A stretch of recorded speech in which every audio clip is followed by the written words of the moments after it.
Olá, irmãos, graça e paz, tudo bem com vocês? Hoje eu quero falar com vocês sobre as duas casas de Israel. Eu quero recapitular os assuntos. Não por eu não ter assunto no canal para falar, aliás, eu tenho muitos assuntos novos, só que como eu estava conversando com um irmão, no particular, falando sobre as duas casas de Israel para ele, apresentando as duas casas de Israel, eu percebi, além de ter me dado vontade de falar do assunto, eu percebi a urgência que sempre nós temos que estar falando desse assunto, porque esse assunto é muito libertador. E eu percebi que eu não tenho vídeos específicos, eu não tinha vídeos específicos para mandar para ele dessa maneira aqui que eu quero falar, mais abertamente, não tão de maneira sistemática, numa conversa mais aberta, falando mais ou menos o que eu sei, mas o que vai vindo na cabeça, assim meio que fora de ordem, só que fazendo sentido com a Bíblia. Então eu percebi que eu tenho que ter um vídeo assim. Então eu vou fazer uma série pequena das duas casas de Israel. E aí, para essa série pequena, eu vou migrar os vídeos mais interessantes que eu tenho. Eu procurei no canal algum vídeo no qual eu estaria falando das duas casas de Israel por Efésios, por Romanos. E eu sei que eu tenho alguns, só que eu não consegui encontrar. Não sei se eu vacilei no título, não sei onde foi parar esses vídeos, eles não estão na playlist dos vídeos das duas casas de Israel. E a playlist dos vídeos das duas casas de Israel que eu tenho no canal não tá interessante. Tem vídeos bons ali, mas não tá tão interessante. Eu tenho que atualizar, eu tenho que fazer uma varredura no canal, atualizar algumas coisas. Então esse vídeo aqui vai para a playlist. Eu vou fazer esse vídeo aqui quebrado em partes. Então, eu estava conversando com ele sobre a necessidade de aprender sobre a restauração do reino de Israel através das duas casas, que é um plano do Senhor. Quais são os benefícios disso? Para a sua vida prática já, porque tem muitos benefícios práticos para a sua vida. Por exemplo, somente de eu começar a falar sobre isso e começar a puxar na memória as coisas que eu tenho lido e ensinado, já me acendeu uma alegria. Porque você começa a trazer o desfecho das coisas de Deus e fazer com que as pessoas visualizem o reino de Deus de maneira ampla, verdadeira, pelas Escrituras, de maneira ampla, mais profunda. Então, para falar sobre isso aqui, eu escolhi primeiro uma fala normal, sabe? Eu vou estar lendo alguns textos, mas não vou poder ler tudo. Alguns textos eu vou deixar para vocês aí na tela.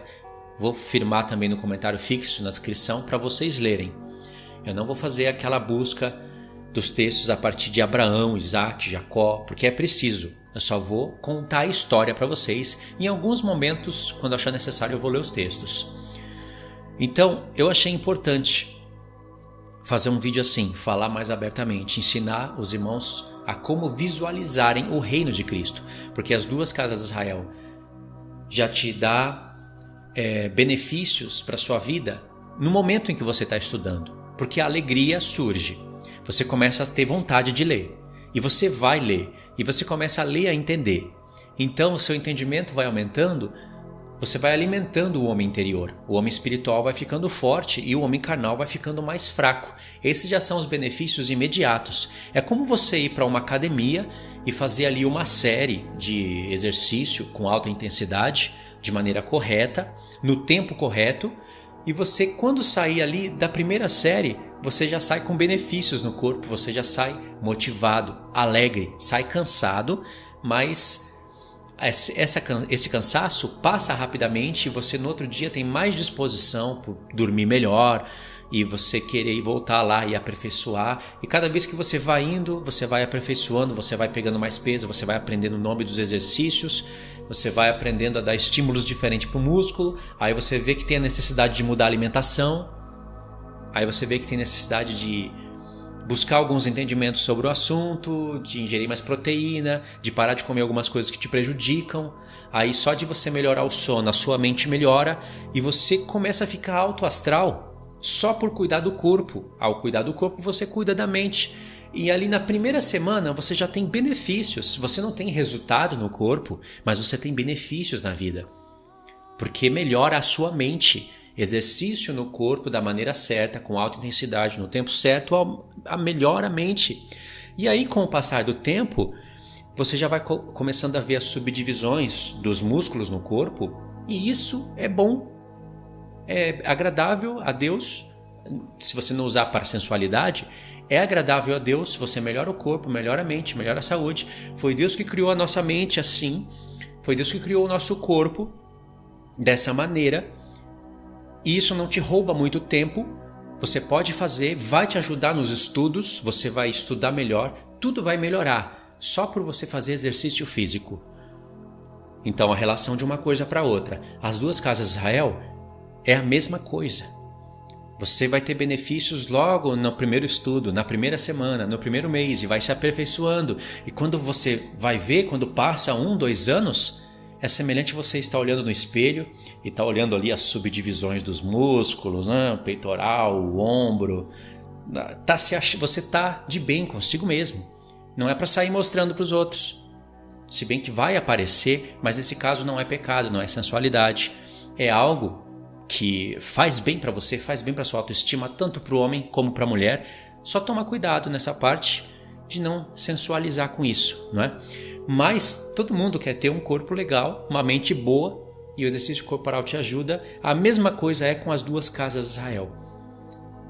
Porque quando você tem contato com as duas casas de Israel, da maneira correta, você vai ter que ter contato com a Bíblia toda. É impossível você escolher apenas um profeta ou 2 com algum livro do Novo Testamento e achar que entendeu a doutrina. É impossível, você vai ter que ter contato com a Bíblia toda. Ao ter contato com a Bíblia toda, você vai ter contato com as 7 festas. Quem aprende sobre as duas casas de Israel, aprende sobre as 7 festas. Como? Porque a história das duas casas de Israel envolve primícias. Deus fala que vai recolher o povo, que vai haver um grande toque de trombeta, ele vai recolher o povo, que Israel era como as primícias de Deus. Em Oséias 9, por exemplo, ele fala que achou Israel como uvas no deserto, como as primícias de uma figueira. E aí você começa a ver essas linguagens, primícias, trombeta. Aí você começa a se lembrar do Novo Testamento, né? Paulo fala que Cristo é as primícias dos que dormem. E quando ele vai falar do arrebatamento, ele fala de trombeta. E quando se cumpre o mistério da última trombeta, e tem o arrebatamento da igreja, ele fala, então se cumprirá a palavra que está escrita, ó morte, aonde está a tua vitória? Aí, tudo bem, você fala, se cumpriu.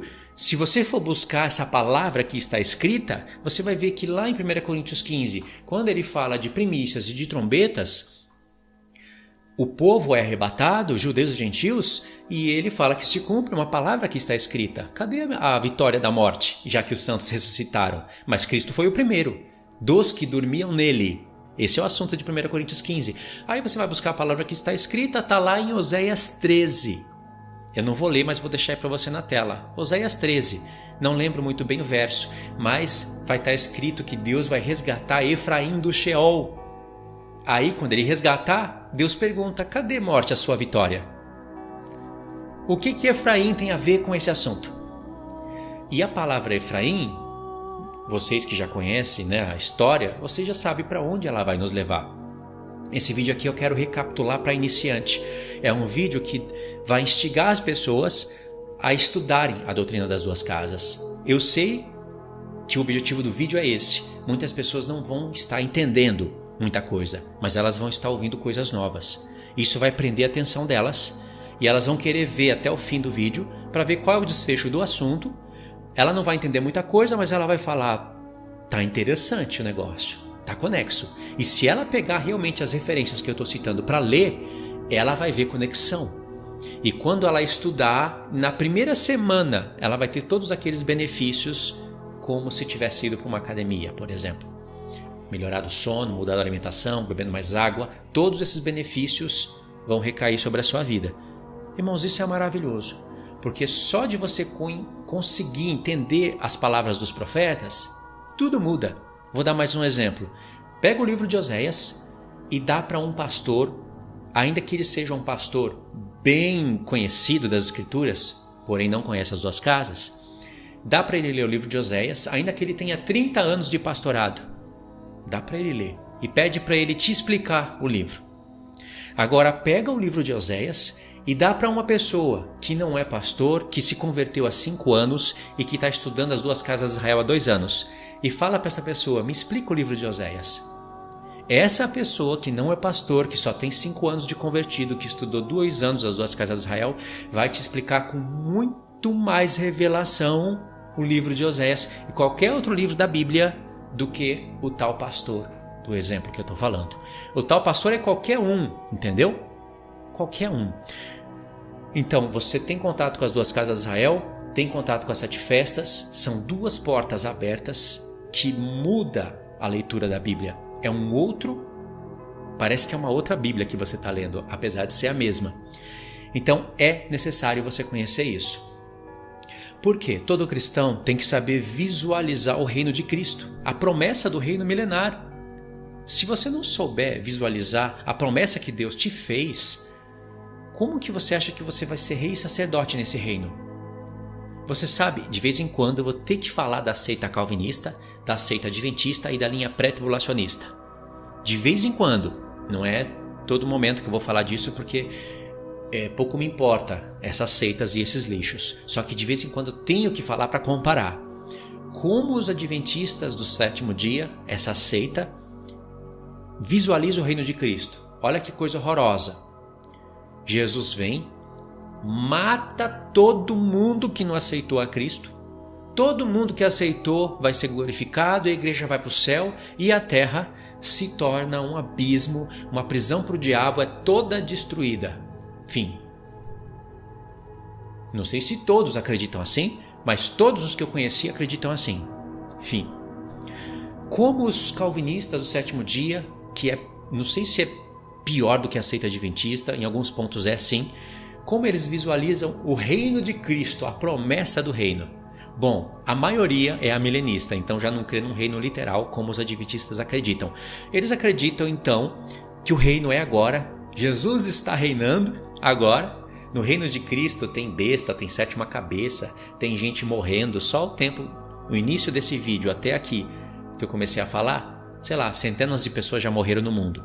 Tem doença, tem tudo, aí Jesus está sentado à destra do trono lá com o Pai. É o reino do Messias, não estão fazendo nada. O diabo está fazendo a festa. Aliás, na mente deles o diabo está preso. E aí, o milênio é agora. Se eu morrer agora, eu vou para o céu imediatamente e vou reinar com Cristo 1000 anos. Uma pessoa que morreu lá no tempo de Cristo, já foi há quase 2000 anos atrás, está reinando 1000 anos. Uma pessoa que morrer no início da grande tribulação, falta 7 anos para Jesus vir, por exemplo, reinou 1000 anos. Uma pessoa que morreu na metade da semana, reinou 1000 anos. Uma pessoa que morreu ali alguns dias antes de Jesus voltar, reinou 1000 anos. Você acha que é pouco? Não, peraí que eu vou despejar mais um caminhão de lixo em cima de você. Jesus vem, mata o mundo inteiro, fica somente os eleitos, aqueles que Deus quis que fossem salvos, porque tinha pessoas que Deus poderia salvar e não salvou.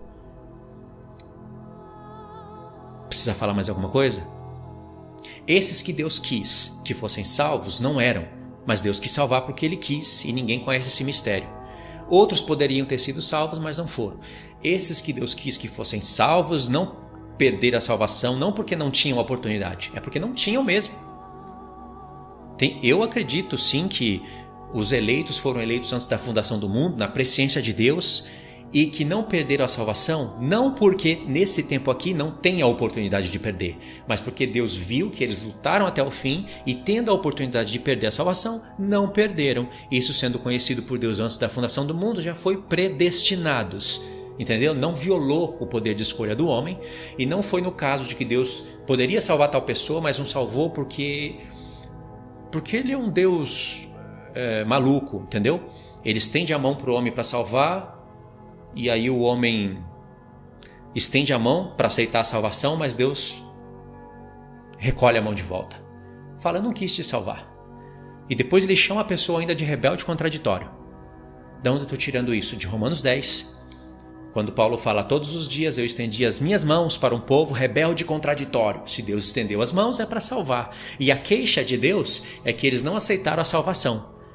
Em Ezequiel 17, Deus fala, eu quis purificar-te, mas vocês não quiseram. Isso que eu falei está escrito com todas as palavras. Como Jesus, lá no Novo Testamento, fala, Jerusalém, Jerusalém, que mata os profetas e apedreja os que te são enviados, quantas vezes eu quis purificar-te? em outras palavras, né? Eu quis te ajuntar como uma galinha ajunta os pintinhos debaixo das suas asas, mas vocês não quiseram. Como ele quis?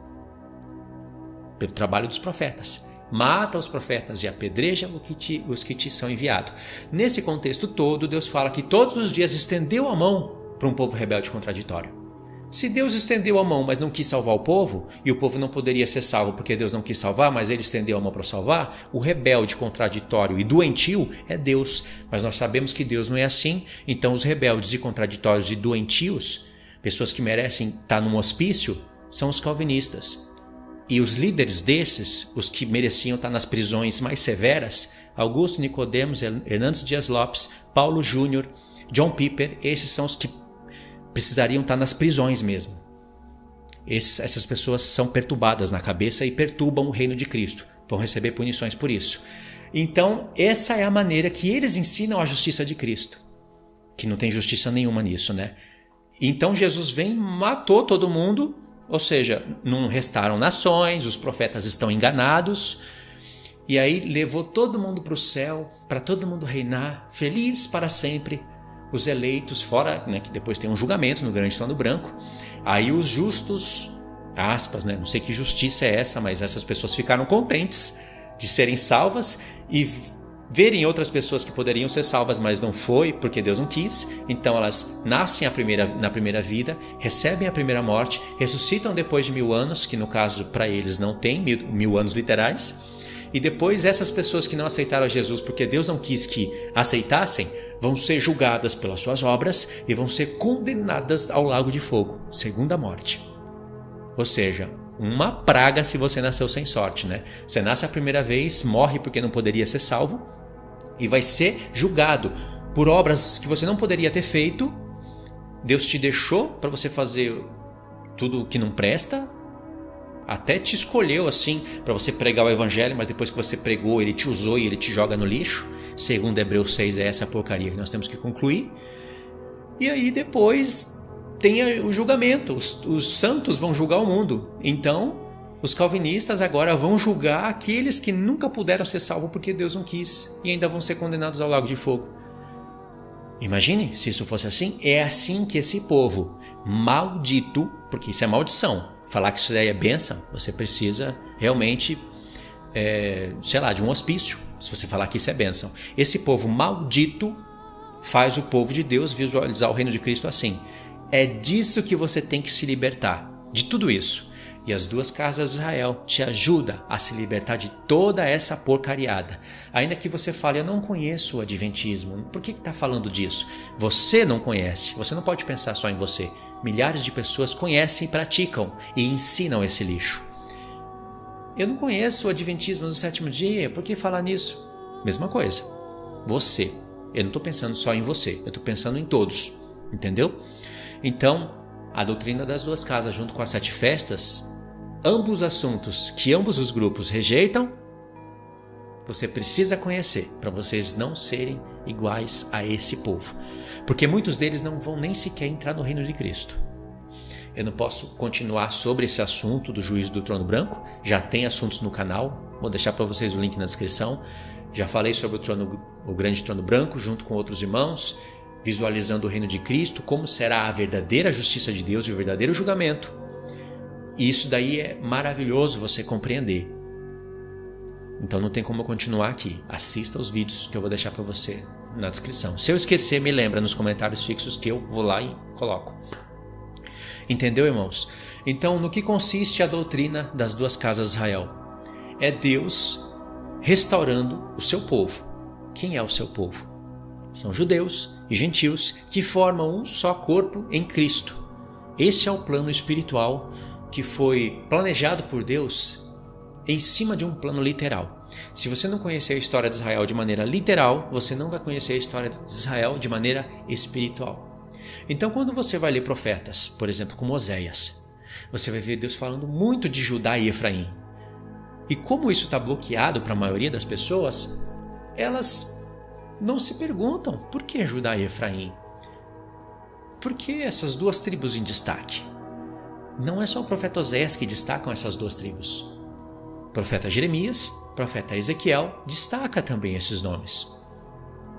Então, você tem que conhecer a história das tribos. A história da igreja, ela só pode ser entendida, completamente entendida, através da história de Israel. Quanto mais você conhecer a história do povo de Israel, melhor você compreende a história da igreja, melhor você compreende as cartas de Paulo. Então, se você fosse perguntar para alguém que não conhece as duas casas de Israel, me fala sobre o profeta Oséias e me fala sobre Judá e Efraim. Por quê Judá e Efraim? Lá em Ezequiel, capítulo 37, Deus fala que vai unir Judá e Efraim em um só reino e nunca mais para o futuro eles se dividirão em dois reinos.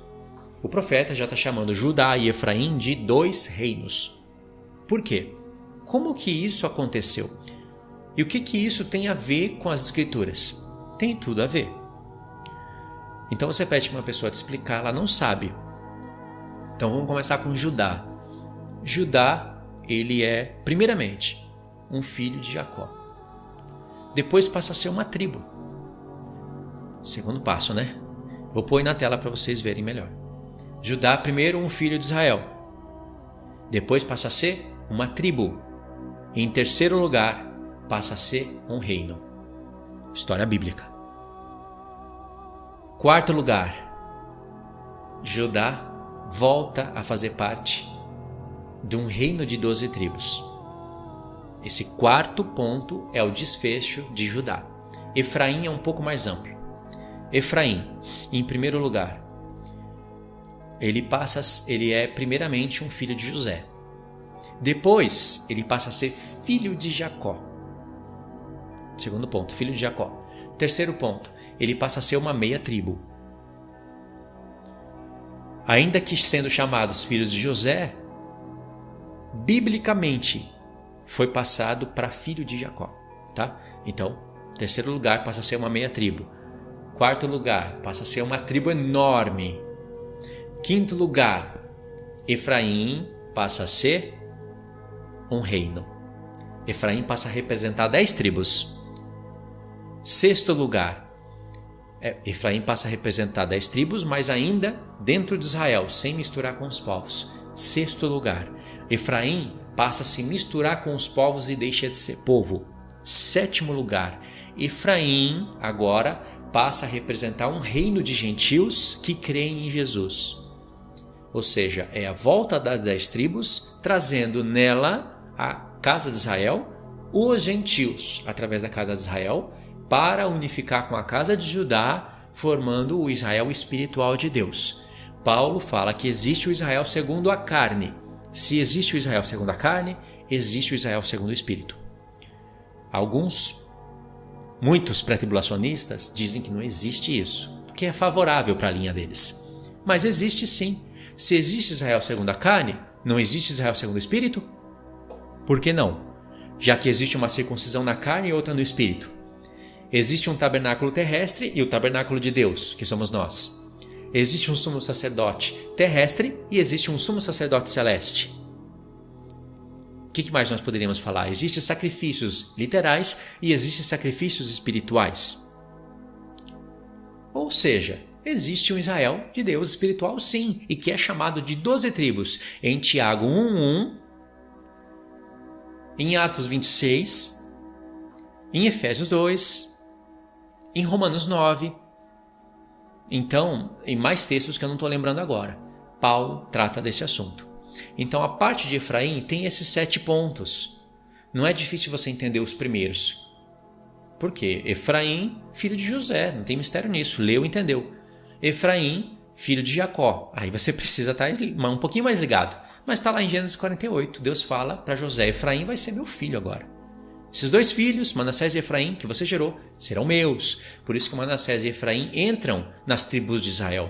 E ainda que os 2 filhos de José entram nas tribos de Israel, no final das contas ainda ficam 12 tribos e não 14. Como que se entende essa conta? É um mistério, mas essa conta fecha, tá bom? Aí, terceiro passo, Efraim passa a ser meia tribo. Não tem mistério. Você continua lendo a palavra, lá você entende. Uma tribo enorme. Tá lá também.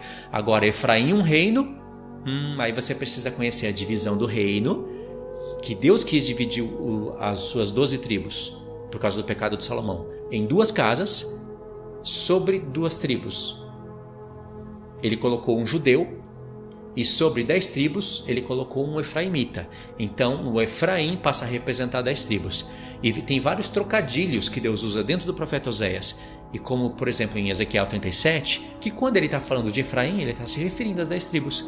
E, profeticamente, aos gentios. Então, você precisa de Oséias, né, para você pegar essa parte. Efraim agora já é um reino, você sabe, está escrito literalmente, e Deus promete unir esses 2 reinos para eles nunca mais se dividirem no futuro outra vez.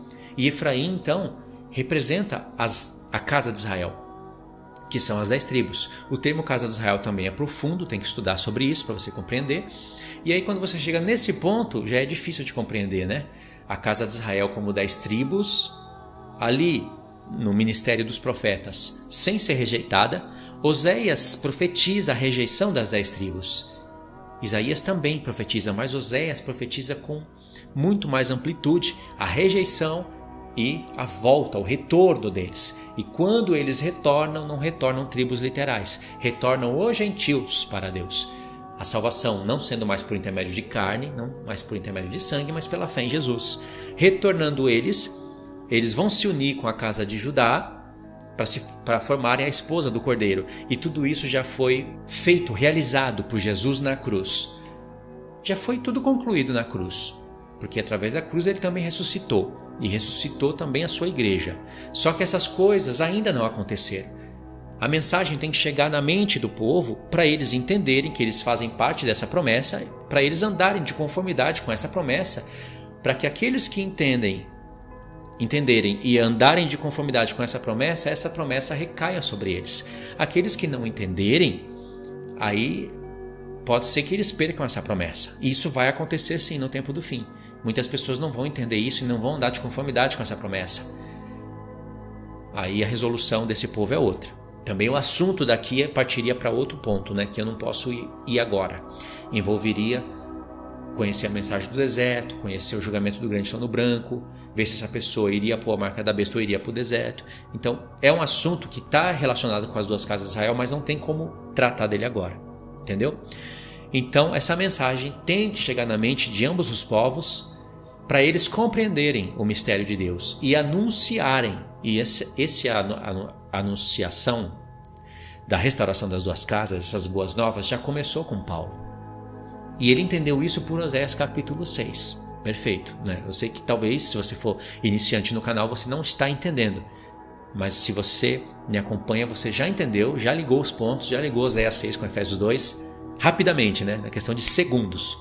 Mas para quem não conhece, ficou perdido. Calma, eu vou explicar isso. E aí essa mensagem tem que chegar na mente de ambos os povos.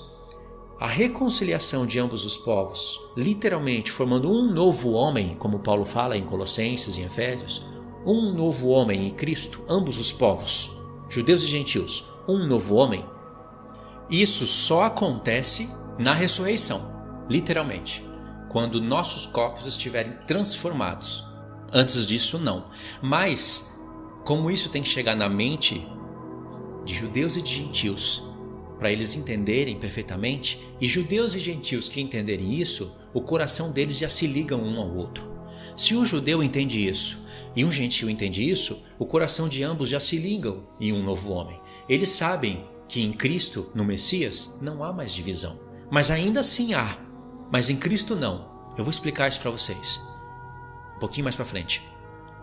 E na última semana, quando a gente adentrar a última semana, muitos judeus compreenderão isso. Muitos gentios compreenderão isso. Na cara da besta e do falso profeta, na cara da grande apostasia, na cara da grande tribulação. E esses ambos os povos, ainda que não ressuscitaram ainda, viverão vida de ressurreição, como eram os apóstolos de Cristo. Vida de testemunhas, e o coração deles se ligarão um ao outro. Então eles já não farão guerra uns com os outros. O tempo da grande tribulação, ele é tão necessário para a igreja que quando você entende isso, você vê que a mensagem pré-tribulacionista é uma seita. porque ela não somente rejeita tudo o que nós estamos falando aqui, como também cria corações hipócritas, corações que elogiam a Deus com a boca, mas o coração está longe dele. Jesus falou para os fariseus: vocês me adoram em vão, me elogiam com os lábios, mas o coração de vocês estão longe de mim. O coração de muitos pré-tribulacionistas estão longe do Senhor. É claro que uma coisa são os fariseus que rejeitaram a Cristo, outra coisa são os pré-tribulacionistas que não rejeitaram a Cristo, mas rejeitam a mensagem do reino. Em que sentido? No sentido de não quererem visualizar o reino de Cristo como ele é, e impedirem das pessoas se prepararem para a grande tribulação. A grande tribulação vai limpar o povo de Deus de todas as doutrinas. Quase todas elas cairão por terra no tempo da grande tribulação. Então os pré-tribulacionistas criam recursos de retóricas hipócritas, egoístas. Agora deixa eu pegar uma linha com a outra. Eu sei que a seita dos calvinistas é nojenta, repugnante. E as pessoas se tornam repugnantes porque você é representado pelo que você prega. A mensagem do joio é o que você fala. Se você fala um joio, você se torna um joio. Então não pense que Jesus odeia somente a mensagem pré-tribulacionista. Ele odeia os pré-tribulacionistas. Isso eu estou falando dos teimosos, entendeu? Ele odeia. Não quer dizer que vai perder a salvação. Depende das obras. Agora, muito mais a mensagem calvinista. Jesus não odeia só a mensagem calvinista. Ele odeia os que pregam essa mensagem. Sabia que Jesus odeia? Está escrito na palavra. Não está escrito que ele odeia os calvinistas, mas está escrito que ele odeia as pessoas que fazem discursos torcendo a palavra dele, torcendo a verdade. O profeta Isaías, por exemplo, Isaías capítulo 5, fala: ai daqueles que pegam o doce e chamam de amargo, e o que é amargo chama de doce. O que é injusto fala de que é justo, e o que é justo transforma em injusto. E assim ensina o povo: ai desses. Muitos calvinistas são odiados por Deus, sim. Entendeu? Agora, nós que estamos em carne, nossa luta não é contra carne e sangue, mas eu sei discernir que há demônios nesses homens e nessas seitas. E por detrás disso há interesses em dízimos, em alimentar o seu próprio ventre e distanciamento da verdade para a criação de apostasias. Eu consigo discernir isso. E eu não mudo a minha palavra nem para a esquerda nem para a direita. Essa vai ser a minha palavra até o fim. Porque se eu tiver errado, eu sei a punição que vai vir sobre mim. Agora, se eu tiver certo, eu não vou ser culpado do sangue de ninguém. Porque calvinistas vão receber culpa de sangue de outras pessoas. Até a mensagem pré-tribulacionista vai receber culpa de sangue. Agora não tem problema, né? Agora não tem grande tribulação. Quero ver quando ela vier. Aí a história muda. Entendeu?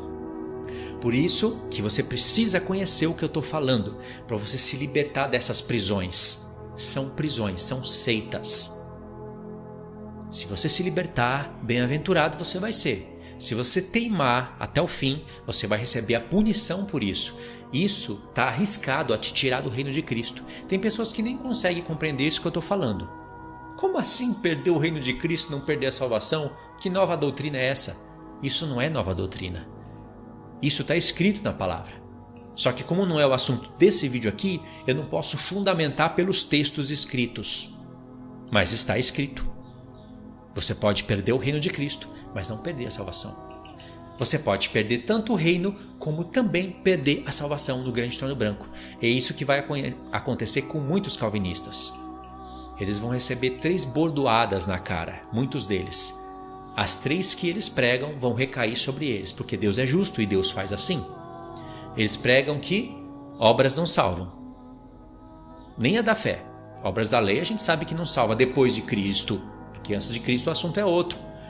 Aqueles que fizerem essas coisas, por elas viverá. Está escrito, irmãos. Você acha que Deus mentiu para o povo? Fez uma pegadinha? O Espírito de Cristo fez uma pegadinha? Deixa eu falar para Moisés aqui, ó. Moisés, fala para o povo: aqueles que fizerem essas coisas, que é a lei, por elas viverá. Vou pegar o povo, porque quem fizer vai entrar debaixo de maldição. Não, era verdade. até vir Cristo. Depois que vem Cristo, as obras da lei são todas preenchidas em Cristo. Ele é a realidade. E aí sim, a lei servia de aio para apontar para Cristo. Se você pratica tudo errado, Deus vai cobraria isso do sujeito, vivendo antes da antiga aliança. Então depois de Cristo a história muda, entendeu? Então eles pregam que nem as obras da fé não salvam. Prega que o milênio é agora. Não tem milênio literal. É utopia milênio literal para eles. E pregam que ninguém perde a salvação. Ok. Vai vir um milênio de Cristo. Muitos deles vão ficar fora do milênio literal. Ridículo, né? O que eles pregavam vão cair sobre eles. Reino de Cristo veio, literal. Se eles pregam toda essas porcaria e eles entrarem no reino como reis e sacerdote, até os católicos romanos, adoradores de Maria, entram. Quem vai ficar fora se um demônio calvinista desse penetra o milênio de Cristo? Quem? Pregou a vida inteira que ele é o queridinho, o eleito de Deus, que ninguém perde a salvação? A mãe dele que dane-se para o inferno se Deus não quis salvar. O pai também, dane-se, vai para o inferno. Deus quis me salvar. E eu não posso nem questionar a Deus porque eu sou barro. E é justo. Tenho que se alegrar com isso. Porque se isso é justo, então eu tenho que considerar justo e tenho que me alegrar. E olha lá se Deus não estiver me chamando somente para pregar o evangelho e depois me rejeita. Depois que eu pregar, ele me rejeita. Eu não era um verdadeiro eleito, como acontece supostamente em Hebreus 6, que eles mesmos ensinam. Por isso que eu falo, são demônios, não são homens, somente homens. São demônios. Demônios usam o nome de Cristo, usam a palavra salvação, usam o poder do Espírito Santo na sua fala, canta, louva. Demônios fazem tudo isso hoje. Isso que Deus me deu se chama discernimento de espíritos. São poucas as pessoas que têm. E Deus me deu e eu aperfeiçoei. E ainda tenho mais que aperfeiçoar. Eu jamais vou me assentar na mesa com um calvinista para comer. Porque eu não posso me compactuar com trevas, nem com demônios. É diferente um pré-tribulacionista. Nesse caso é diferente. Entendeu? Embora que eu sei o atraso que eles causam na vida das pessoas, não é como os calvinistas, né? São pessoas mais nojentas. É nojento o que eles pregam. Não tem outra palavra. Não adianta ficar falando palavra bonita aqui. Disfarçar. É isso. É esse sentimento de nojo. Deus quer vomitar esse povo da boca. Se eles se arrependerem, vão reinar com Cristo. Vão se assentar no trono. Mas se não, vai ser vomitado. E quando você vomita algo, você tem nojo daquilo que foi lançado da sua boca. E muitos calvinistas vão ser vomitados da boca de Deus. Vão perder o reino milenar. Lá no grande trono branco, pode ser que eles vão perder a salvação. Vai ser decidido como? Pelas obras. Por isso que abre o livro das obras. Olha aí, 3 coisas que eles pregavam. Milênio é agora. Salvação é pela eleição, não é nem pela fé. Salvação não se perde. E ninguém é salvo pelas obras. Ok. Muitos deles vão perder o reino. No grande trono branco pode ser que eles percam a salvação. E isso vai ser decidido pelas obras. Que vergonhoso vai ser isso. Por isso eu falo, não seja um calvinista nessa vida. Porque você vai ter prejuízo tanto nessa vida como na outra. Pode ser que seja salvo? Sim, pode ser que seja salvo. Muitos calvinistas são calvinistas, falam uma besteira dessa para lá e para cá, mas não separam a sua vida para fundamentar essa asneira. Como faz Augusto Nicodemos. Aquele homem eu tenho certeza que está fora do reino de Cristo. Eu tenho plena certeza. Porque se ele entrar, por que um católico romano não pode entrar? Ah, mas ele não adora imagem. Antes ele fosse um adorador de imagem. Antes fosse. Porque o que ele prega é pior. Ele distorce o caráter de Deus. Ele cria um Deus doentio, maníaco, esquizofrênico. E bota como um Deus soberano. E faz as pessoas acreditarem nessa justiça. Deus denunciava severamente o povo de Israel, que fazia da justiça de Deus lodo. Deus fala, isso recairá sobre vocês. E muitos deles não estavam adorando ídolos. Entendeu? Então eu tenho certeza que esses homens não entrarão no reino de Cristo. Se entrar, então eu já não sei mais o que é justiça. Se você pode fazer o que eles fazem com a palavra de Deus e você entra no reino, então eu não sei mais o que é justiça. Por isso que eu digo que eu tenho certeza que eles estarão do lado de fora, do reino.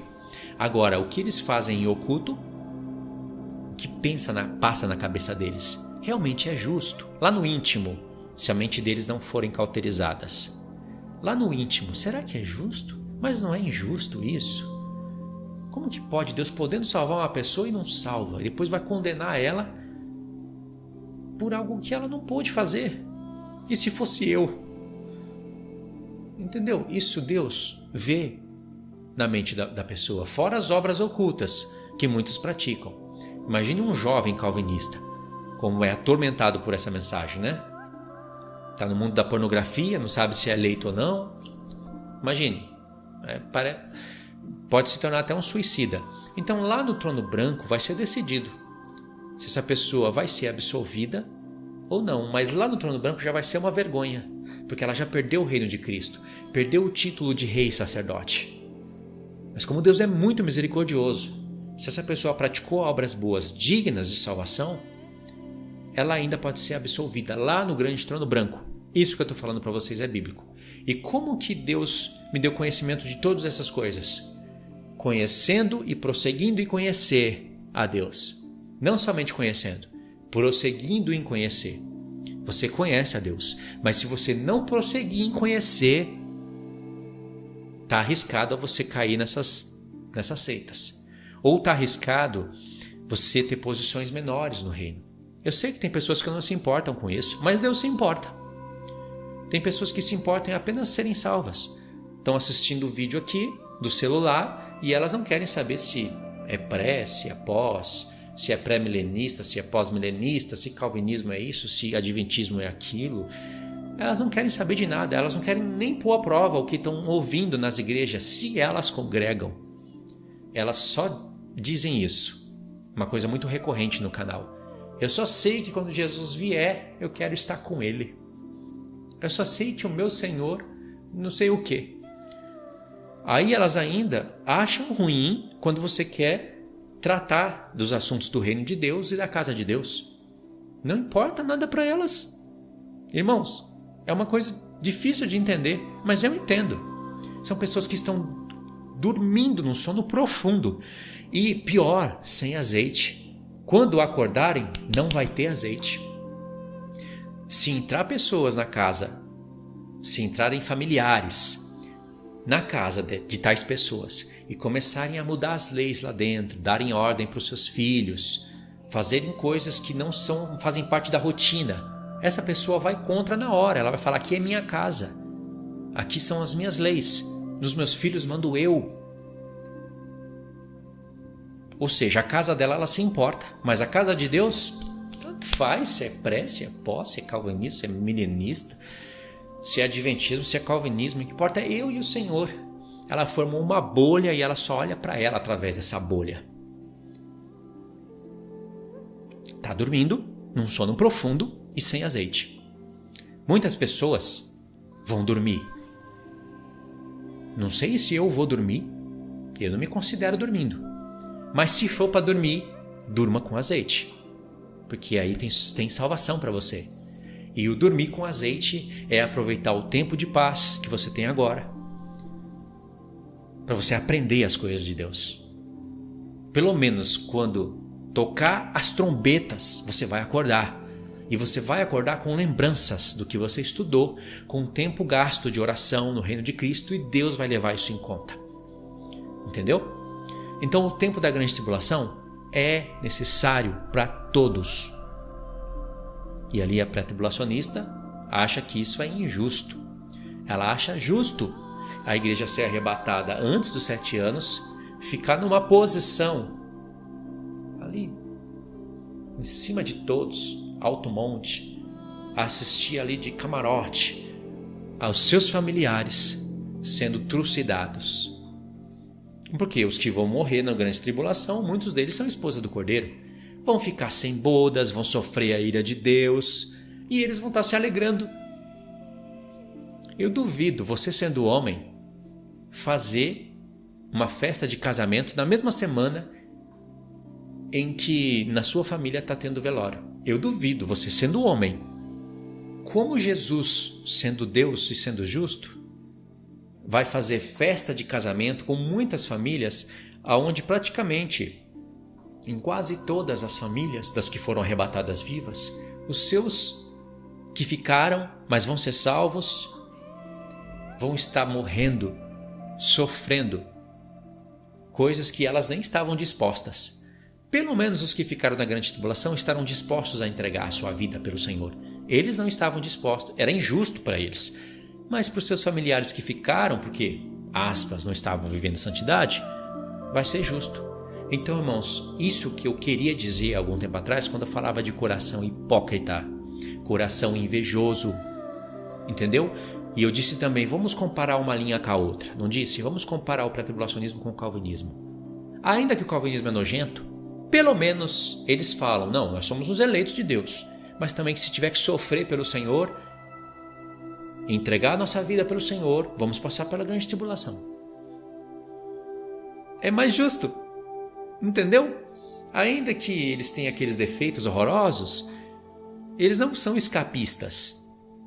Agora, os pré-tribulacionistas falam, não, salvação se perde, etc, etc. Mas grande tribulação? Você está doido? Já caiu em Jesus a grande tribulação, a ira de Deus. Os apóstolos sofreram sim, foram mortos de ponta cabeça, degolados, decapitados, ainda pessoas morrem assim hoje, mas isso faz parte das tribulações da vida. Eu já vi pastor falando isso, irmão, mas dá vontade de dar um tapaço na cara de um homem desse. Eu vou deixar para Jesus, porque se depender de mim, dá vontade de dar um tapaço na cara de um homem desse e falar, para de ser hipócrita. Homem egoísta. Faz parte das tribulações da vida. Então, vai lá. Quero ver se isso recair sobre você. Se você vai dar um testemunho desse. Você acabou de falar que é injusto a igreja sofrer. Mas não é grande tribulação com G maiúsculo. Eu já vi eles falarem isso também. Não entenderam o que é grande tribulação? Realmente não entenderam. Então são pessoas egoístas e hipócritas. A doutrina das duas casas de Israel te liberta desse egoísmo e dessa hipocrisia. Te acende 7 lamparinas na sua frente. Faz você virar uma menorá. Se você conhecer e prosseguir em conhecer. Isso está em Oséias 6. Agora, para finalizar esse vídeo aqui, que eu disse que eu não ia ler textos, eu vou mostrar esse texto para vocês. Acompanha comigo na tela e você vai ver que através desses textos que eu vou ler, você vai se lembrar de tudo que eu falei e ainda que você não entendeu completamente, você vai falar, peraí, tem algo justo nisso que ele falou, tem algo coerente. Se você estiver atento à voz do Espírito Santo, você vai ser levado a estudar a série que eu vou fazer desses estudos aqui e até os estudos que eu já fiz. Presta atenção. Oséias capítulo 6, verso 3. Conheçamos e prossigamos em conhecer. Está aqui ó, a palavra-chave. Prosseguir em conhecer ao Senhor. Como a alva a sua vinda é certa. Ele descerá sobre nós como chuva serôdia que rega a terra. Ou seja, eu disse para vocês que quando vocês terem contato com a mensagem das duas casas de Israel, vocês terão contato com as festas. Chuva serôdia são as últimas chuvas que caíam sobre a terra de Israel para recolherem as primícias. Tem tudo a ver com a vida dos santos e com o arrebatamento da igreja. Tanto é que a palavra primícias ela é usada em 1 Coríntios 15 ao falar da ressurreição de Cristo primeiro e depois da igreja. E ali naquele contexto tem a última trombeta. Se tem uma última trombeta, tem a primeira, não é? A última é para arrebatar, a primeira é para acordar o povo e para avisar as coisas que vão acontecer. Vocês acham por acaso que no Apocalipse tem 7 trombetas? E na última o arrebatamento está acontecendo? E por acaso que a última trombeta do Apocalipse bateu, coincidiu com a última que Paulo falou? Ah, mas Paulo não leu o Apocalipse. E precisava, um homem que foi até o terceiro céu? E ouviu coisas inefáveis que não é lícito falar ao homem? E que tinha os profetas de Deus? E tinha visões do Senhor Jesus? Precisava dele ler o Apocalipse? Nós precisamos, ele não. E não foi Paulo, na sua carta, fazendo referência ao livro do Apocalipse. No momento em que ele escreveu, não foi. Foi o livro do Apocalipse que fez uma referência para a carta de Paulo, confirmando o que Paulo disse. E agora, como nós temos todos os livros completos na nossa Bíblia, um faz referência para o outro. Perfeito. Eu estou falando isso para quebrar em pó um discurso ridículo de certos pastores pré-tribulacionistas que usam essa linguagem, essa manobra, né, para falar que Paulo não poderia estar fazendo referência à igreja, à última trombeta, porque ele não tinha Apocalipse e vice-versa. Não poderia. Então, a última trombeta de Paulo poderia ser uma trombeta dos Jogos Olímpicos Romanos, mas não do Apocalipse. Não sei como tem gente tola que acreditou num discurso desse. Então, Paulo vai usar trombetas de Jogos Romanos, mas não vai usar as trombetas de Deus. Meu Deus. Então, por isso que você tem que conhecer e prosseguir em conhecer ao Senhor. Logo após o Senhor ter dito isso, no verso 3, olha o que vem no verso 4. Que te farei, ó Efraim, que te farei, ó Judá. Porque o vosso amor é como a nuvem de manhã e como o orvalho da madrugada que cedo passa. Interessante, né? O que tem a ver o assunto do 3 para o 4? A gente pode usar o 3, fazer louvores, né? Te conhecer e prosseguir em te conhecer. Só canto. Não tem nada de entendimento nisso. O contexto dessa música, que talvez vocês conheçam, que é bonita, mas não tem entendimento, está aqui. Entendeu? E o que tem a ver o verso 3 para o verso 4? Efraim e Judá. Tenha contato com a doutrina das duas casas de Israel que você vai compreender. Agora, você quer compreender num caminho curto, rápido? Volta no verso 1. Vinde e tornemos para o Senhor, porque Ele nos despedaçou e nos sarará. Fez a ferida e ligará. Olha só, há um despedaçamento aqui, que eu vou frisar para vocês, de azul, e uma ferida, também de azul. Verso 2. Depois de 2 dias nos revigorará, ao terceiro dia nos levantará, que é ressurreição, né? A linguagem de ressurreição no Antigo Testamento, e viveremos diante dele. Lembrou de alguma carta de Paulo? É impossível, se você estuda um pouco a Bíblia, que você não tenha lembrado de uma carta do apóstolo Paulo aqui. Mas quem é que está falando? Vinde e tornemos para o Senhor. Vamos voltar no contexto. Aqui é texto e contexto. Vamos voltar, vamos ver o verso 1, que é Deus, o Espírito Santo, tratando de um contexto histórico, onde o reino de Israel já estava dividido, a casa de Israel era representada por Efraim, por isso fala tanto de Efraim aqui, a casa de Judá era representada por um judeu, por Judá, Judá era o reino do sul, e mais ao sul estava o Egito, e o reino de Israel era o reino do norte, e mais ao norte estava a Turquia. O que tem a ver uma coisa com a outra? Profeticamente tem muito a ver, porque se a palavra fala da volta e da restauração das duas casas de Israel, que são 12 tribos, a palavra também fala da apostasia das duas casas de Israel, que vão acabar em 12 chifres. Isso é extremamente profundo. Mas olha o contexto, Oséias 5. Ouvi isto, ó sacerdotes, escutai, ó casa de Israel, e dai ouvidos, ó casa do rei, porque esse juízo é contra vós outros, visto que foste um laço em Mispa e rede estendida sobre Tabor. Na prática de excessos vos aprofundaste, mas eu castigarei a todos eles. Conheço a Efraim, e Israel não me está oculto, porque agora te tens prostituído, ó Efraim, e Israel está contaminado. Vê? Efraim se prostitui, contamina o Israel. Porque não é apenas uma tribo.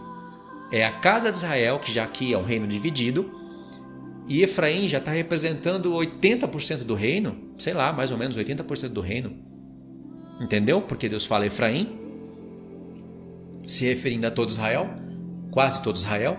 Verso 5. A soberba de Israel abertamente o acusa. Israel e Efraim cairão por causa da sua iniquidade, e Judá cairá juntamente com eles. Aí você pode dizer, mas já separou Israel já separou Efraim de Israel. Não, Deus também está considerando a tribo de Efraim. A tribo de Efraim não parou de existir. Só que a tribo de Efraim é a que está na cabeça das 10 tribos, por desígnio do próprio Deus, e isso está em 1 Reis 11. Entendeu? Por isso a linguagem, o trocadilho aqui. E Judá, você vê que está separado? Porque Judá já não faz parte de Israel, da casa de Israel, e nem de Efraim. Está separado, eles estão separados aqui. Porém, ainda ambos fazem parte do reino de Deus. Só que em um certo momento, Oséias vai profetizar a rejeição da casa de Israel, que vai acontecendo um pouquinho mais para frente, conforme os cativeiros. Vai acontecendo isso. Verso 6. Eles irão com os seus rebanhos e o seu gado à procura do Senhor, porém não o acharão. Ele se retirou deles. Aleivosamente se houveram contra o Senhor, porque geraram filhos bastardos. Agora, a festa da lua nova os consumirá com as suas porções. É uma mensagem profética, lua nova, a festa da lua nova, é uma mensagem profética para a última semana. Isso é um profeta muito escatológico. Verso 8, olha como é mesmo para a última semana. Tocai a trombeta em Gibeá, e em Ramá tocai em rebate. Fez alusão à festa das trombetas. Levantai gritos em Bet-Even. Cuidado, Benjamim. Por que está falando de Benjamim aqui? Porque Benjamim é uma tribo que se unificou com Judá e Benjamim e Judá formam o reino da casa de Judá, que levou o nome de judeus. Por isso que Paulo fala, eu sou judeu da tribo de Efraim. Não existe judeu da tribo de Simeão, da tribo de Rubens, judeu da tribo de outra tribo, não existe. Só existe judeu da tribo de Levi, levitas, não é judeu da tribo de Levi, levitas que levam o sobrenome de judeu porque tinha que ter sacerdotes no reino de Judá, só por isso.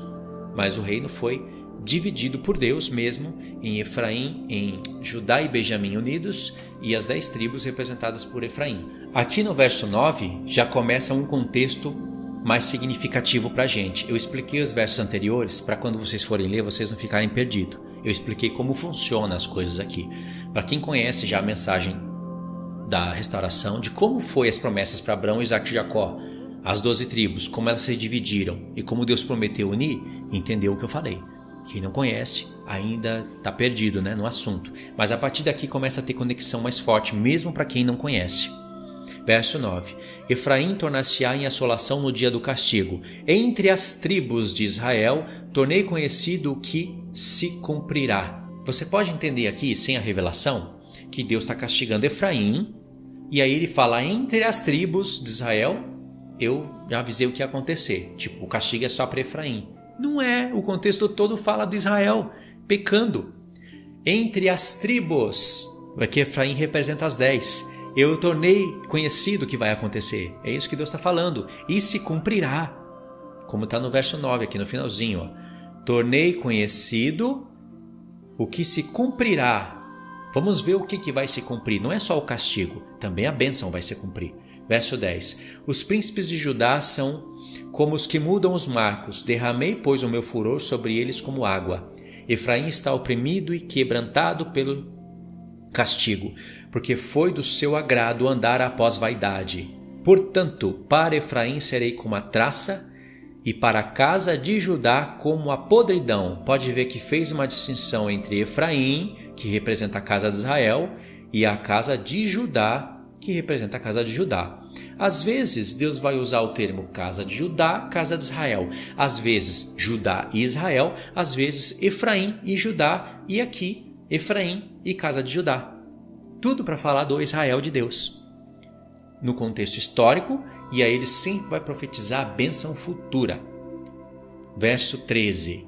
Quando Efraim viu a sua enfermidade e Judá a sua chaga, subiu Efraim à Assíria e se dirigiu ao rei principal, que o acudisse, mas ele não poderá curá-los, nem sarar a sua chaga. Porque para Efraim serei como um leão e como um leãozinho para a casa de Judá. Eu mesmo os despedaçarei. Olha aqui, os despedaçados. E ir-me-ei embora, arrebatá-los-ei, e não haverá quem os livre. Olha só, verso 15. Olha que revelação aqui. Irei e voltarei para o meu lugar. Aqui nós temos a primeira vinda de Cristo e a sua ascensão aos céus. E eu vou explicar o porquê. Até que se reconheçam culpados e busquem a minha face. Estando eles angustiados, cedo me buscarão, dizendo: vinde. Aí vem a mensagem: tornemos para o Senhor, porque Ele nos despedaçou. O que é despedaçar? Primeiro ele pegou o reino de 12 tribos e dividiu em duas. Depois ele rejeitou a maior parte do seu próprio reino. Ele rejeitou a casa de Israel, em Oséias 1, mas prometeu chamar de volta. O despedaçamento é ele afligir o seu próprio reino por causa dos pecados do seu próprio reino. Dividiu o reino, quebrou ele em duas casas, pegou as 10, rejeitou. Elas se misturaram com as nações, perderam a identidade, mas Deus prometeu chamar de volta. E quando Ele chama de volta, Ele chama você e eu e os outros irmãos, para nos unirmos com a casa de Judá. Então tem a mensagem aqui: vamos buscar o Senhor, porque Ele nos despedaçou. Ele fez a ferida, mas Ele vai ligar. Ele vai nos unir. Depois de 2 dias, nos revigorará. E ao terceiro dia, nos ressuscitará. O terceiro dia fez alusão à ressurreição de Cristo ao terceiro dia. E Paulo, sabendo disso, ele usou isso em Efésios 2, conhecendo todo esse esquema aqui, né? Veja que aqui há um povo dizendo: vinde, vamos retornar para o Senhor. Porque ele separou as tribos, ele dividiu a casa, ele nos rejeitou, mas agora ele nos chama, vamos voltar para ele. Isso é uma previsão do Espírito Santo que um povo no futuro estaria convidando outro povo para retornar para o Senhor, explicando todo o mistério das duas casas. Quem entendeu isso primeiro? Paulo. Quem está incentivando a igreja dos gentios a pregarem o evangelho da restauração, a retornarem para o Senhor? Paulo. Só que o evangelho está sendo pregado de maneira incompleta. Não com as mesmas características dos profetas ou como Paulo pregava. Pode ver que entre esse texto aqui de vinde e tornemos para o Senhor, falando do terceiro dia, apontando para a ressurreição de Cristo, entre esse texto aqui, o contexto anterior fala de Efraim e Judá, o contexto posterior fala de Efraim e Judá. Entendeu?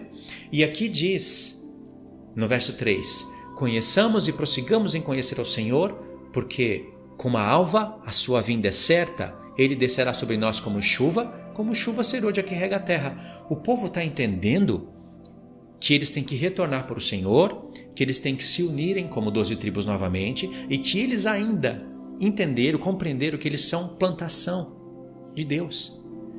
E que vai vir chuva, o Espírito Santo, regar a terra, para você produzir frutos. E esses são os frutos do Espírito. Frutos do Espírito Santo que tem que ser manifestado pelo teu Espírito, pela tua vida.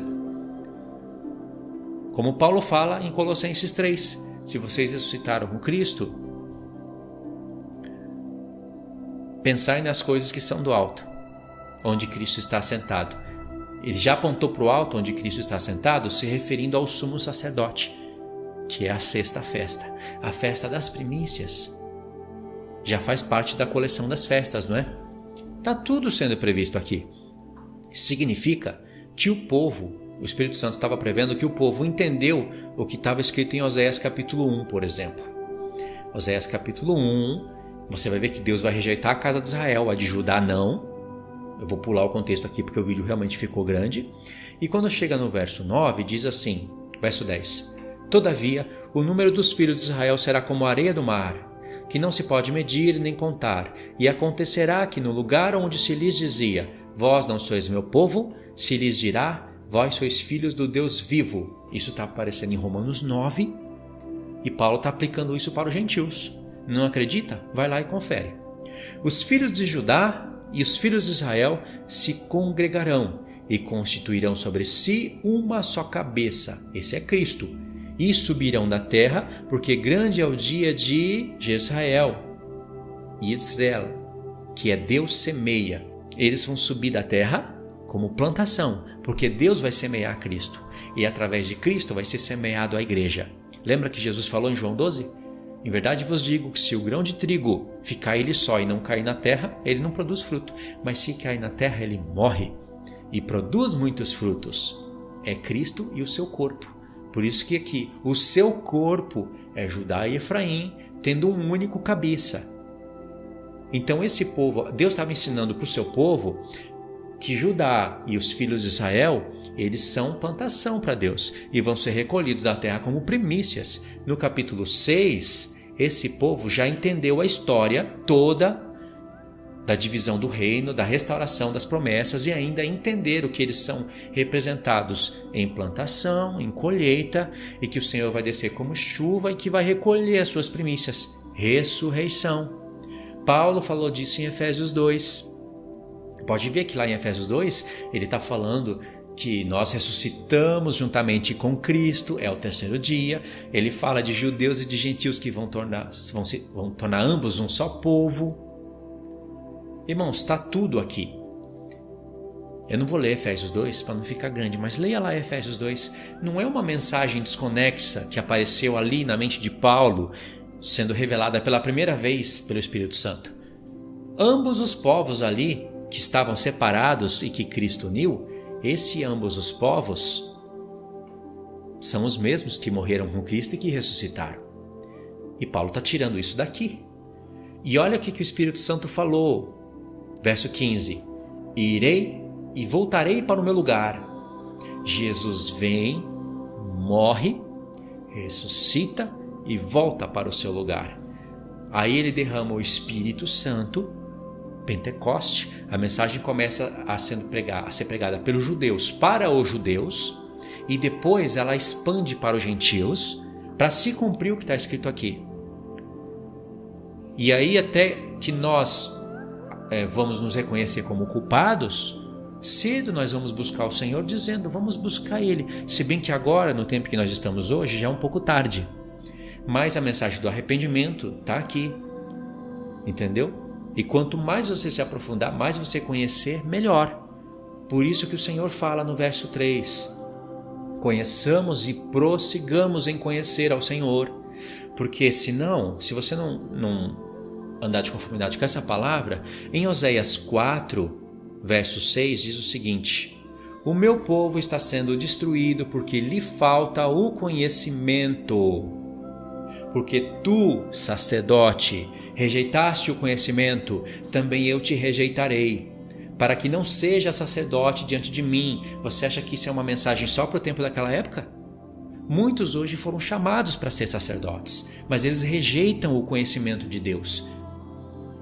Não apenas rejeitam o conhecimento, como não querem prosseguir em conhecer. Deus fala, eu também vou rejeitar vocês de sacerdócio, vou rejeitar. Mas aqui vamos levar em conta a mensagem do contexto atual. Visto que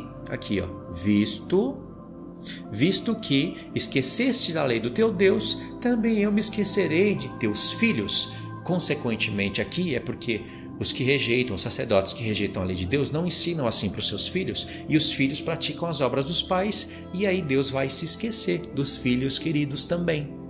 Entendeu? Ok, esse é o contexto de Oséias. Ele é muito mais profundo. Quando chega em Oséias, capítulo 13, olha só que interessante isso. Dores de parturiente lhe virão. Ele é um filho insensato, porque é tempo e não sai a luz ao abrir-se a madre. Eu os remirei do poder do inferno e os resgatarei da morte. Isso só é possível através da ressurreição. Sheol e morte só é possível através da ressurreição. Onde estão, ó morte, as tuas pragas? Onde está, ó inferno, a tua destruição? Meus olhos não veem em mim arrependimento algum. De quem está falando aqui o Espírito Santo? Olha só, as iniquidades de Efraim, aqui no verso 12, as iniquidades de Efraim estão atadas juntas. O seu pecado está armazenado, dores de parturiente lhe virão. Aí vem o contexto, ele é filho, insensato, etc., mas eu vou remir eles do poder do inferno. E Paulo Paulo meditou nisso daqui, já entendeu que Efraim representava os gentios, que eles iriam voltar, e que isso só seria possível na ressurreição. Paulo somou isso daqui com as festas, sabe que tem que ter uma última trombeta para ser tocada para haver a ressurreição da igreja, e somou uma coisa com a outra. por isso que está aqui, ó. Olha, eu sei que está muito pintado aqui, né? Que já estava pintado antes, mas olha aqui a referência. A referência é para 1 Coríntios 15, 55. Quando toca a última trombeta, ó, verso 51, eis que vos digo um mistério, nem todos dormiremos, mas transformados seremos todos, num momento, num abrir e fechar de olhos, ao ressoar da última trombeta. A trombeta soará e os mortos ressuscitarão incorruptíveis, e nós seremos transformados. Aí, bom, no verso 53 e 54, ele explica aqui o que é necessário acontecer. E olha só o 54, vamos ler.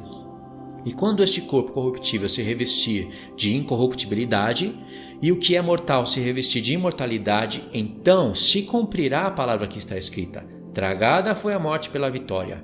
Isso aqui está em Isaías. Ó, eu sei que está em Isaías 26 e é muito rico ler também o contexto. Mas aqui está o que está em Oséias. Onde está, ó morte, a tua vitória? Onde está, ó morte, o teu aguilhão? Isso é para vocês entenderem a profundidade da palavra. Ou seja, todo o fundamento, toda a base que Paulo tirava para falar da ressurreição dos santos na última trombeta, era que tinha que se cumprir uma palavra que estava escrita. Ele fez uma junção de Isaías 26, se eu não estiver enganado, com Oséias 13. E Oséias 13 está falando de remir Efraim do Sheol. É claro que Judá está implícito ali que vai ser remido também, mas o Senhor quis deixar essa conexão para a gente. Será que é só a tribo de Efraim que vai ser remida do Sheol? Não é, porque no profeta Oséias a tribo de Efraim representa as 10 tribos, que também representam os gentios, futuramente, que se unirão com a casa de Judá. Ou seja, é um plano perfeito. Não há motivo nenhum para você rejeitar isso, a não ser que você seja um pré-tribulacionista surdo e cego.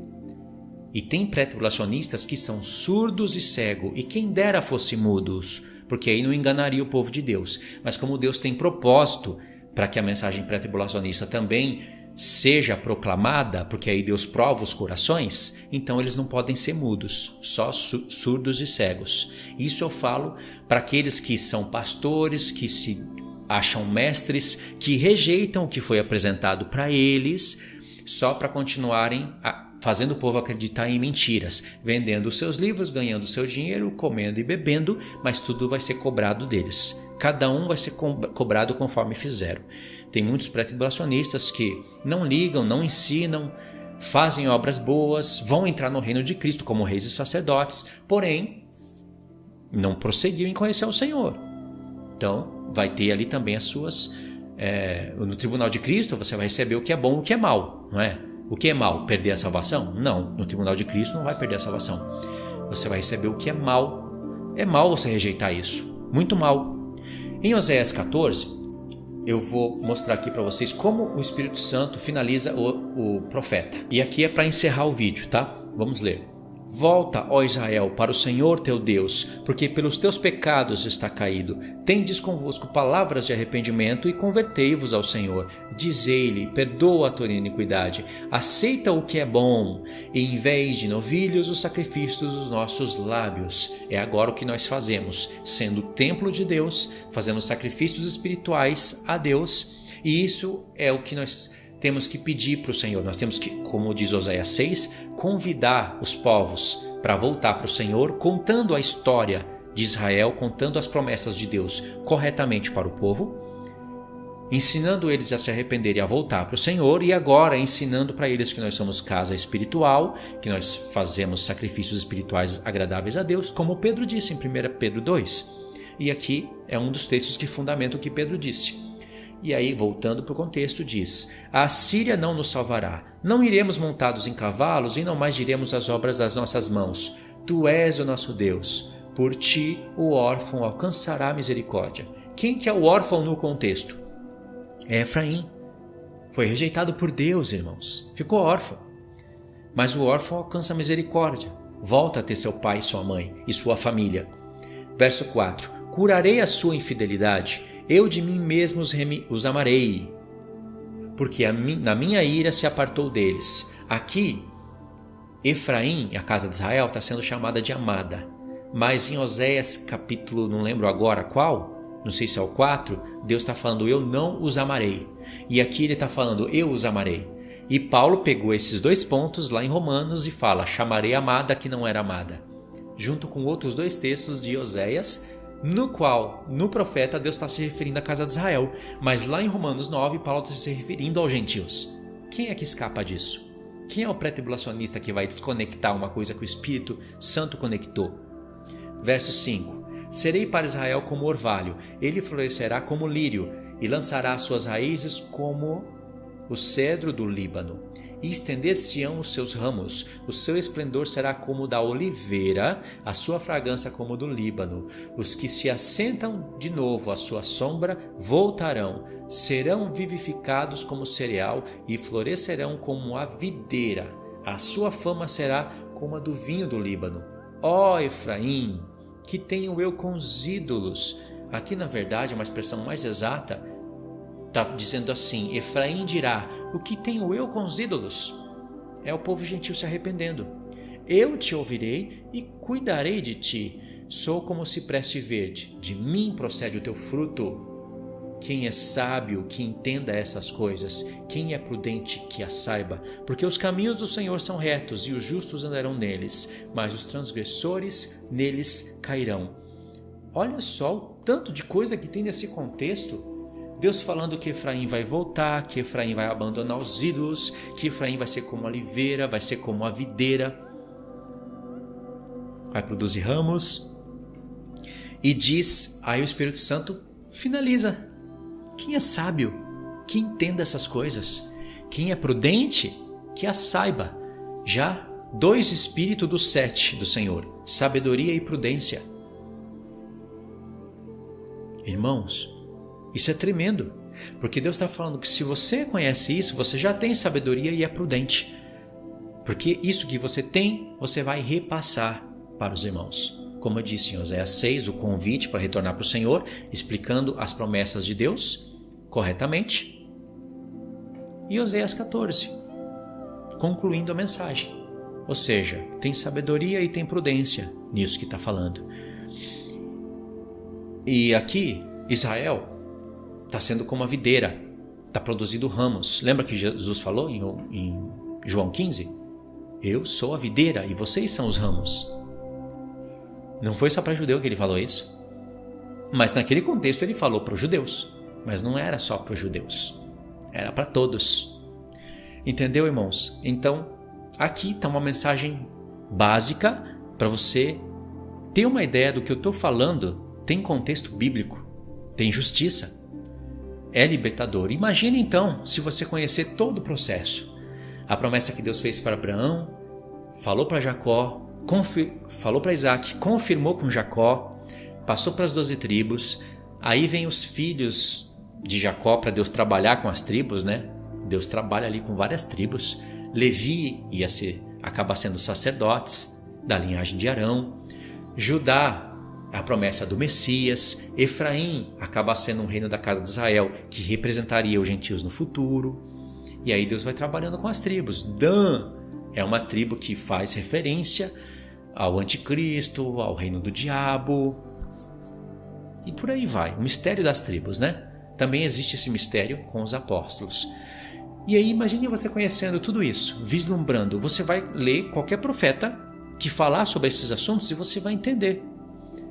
E esses assuntos são recorrentes nos profetas.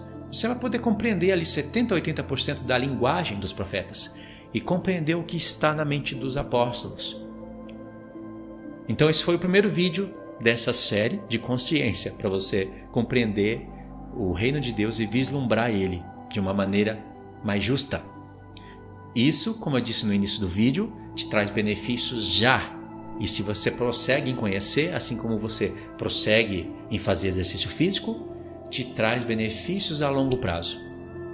Só que na palavra de Deus, benefícios eternos. Porque uma coisa é você cuidar do seu corpo, é bom, mas outra coisa é você cuidar do corpo de Cristo, que é incomparavelmente melhor, não é? Então é isso daí, irmãos. Deixa os comentários, segue os links que eu vou deixar para vocês. Se eu esquecer, vocês me lembram. E continua nessa série, tá bom? Então é isso daí. Fiquem todos na paz. Deus abençoe.